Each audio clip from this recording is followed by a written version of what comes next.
Born as Narendranath Datta and fondly called Bilay, this boy from a well-to-do family rose to be revered by the people of this nation as Swami, Yuga Purush and cyclonic monk. As a child, Narendra was inquisitive. Once he slept on the tree the whole night to see if there was a ghost, as the old neighbor told them that a ghost lived on it. One day a horse went berserk while drawing a cart. Narendra jumped forward and controlled the strings of the horse with his strong hands, thus stopping a lot of chaos that would have otherwise happened. On another occasion, while playing a game, he went into a state of intense meditation. At times, he was extremely restless. His mother would quieten him by pouring water on him, chanting Shiva Shiva. It had a calming effect on him. As a child, he wanted to become a Tongawala. His skill fascinated him. His mother told him if he had to become one, he should be a charioteer like Lord Krishna and guide the world. He did just that later in life. Not satisfied with his knowledge of philosophy, Narendra came to the question which marked the real beginning of his intellectual quest for God. He asked several people if they had come face to face with God, but none of their answers satisfied him. It was Sri Ramakrishna Paramahansa who said that he had seen God as clearly as he saw Narendra. He accepted Sri Ramakrishna as his guru after he had some powerful experiences that took him into another realm. After the death of his guru, he took charge of the mutt. In 1888, Narendra left the mutt as a parivrajak. At a young age of 24 years, he had travelled across India barefoot till 1893. India was ruled by Britishers then. All around, he saw only hopelessness and an attitude of negativity. People were poor and uneducated, and the educated elite were aping the West. People had lost faith in their own gods. Only ignorance and superstition prevailed in the society. It was a nation filled with despair.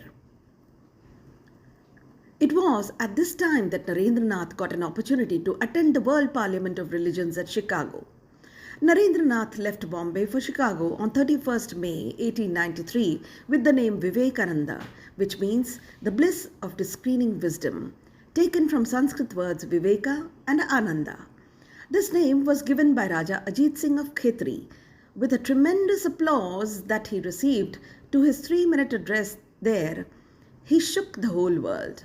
India had arrived then on the world stage to be respected by all as a nation, not of snake charmers, but as one that had immense wealth of spirituality. He spent almost 3 years abroad in USA and UK. He set up the Vedanta Society, which is doing wonderful work of spreading the message of spirituality. On returning to India, he urged the people to get out of tamas and move towards rajas, that leads to activity. He warned them not to get into the comforts that come with wealth, but to have sattva guna along with rajas. Swamiji's life is a lesson for the youth of today. The youth of today are definitely not inactive. They can think of 10 things at one go. Their activity is in many spheres, some even those that Swamiji would not even think of. Swami Vivekananda said, "Come, be men, come out of your narrow holes and look abroad. See how nations are on the march. Do you love men? Do you love your country? Then come, let us struggle for higher and better things. Look not back. No, not even if you see the dearest and nearest cry. Look not back, but forward." The soul of this nation is religion, he said. But did we ever see him doing puja or sitting around by people? Never.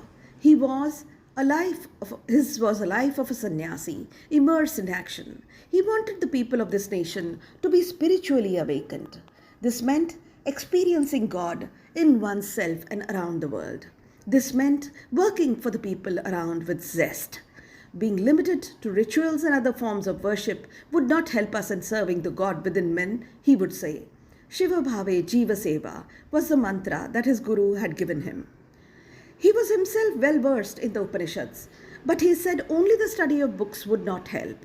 Religion was not in the doctrines and dogmas, nor in intellectual argumentation. It is the realization in the hearts of hearts. It's the great manifestation. He referred to Janta Janardhan as the Virat that we need to serve.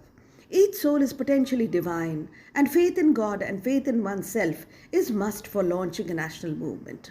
The spiritual fervor thus released need to be converted into works of national reconstruction, he said.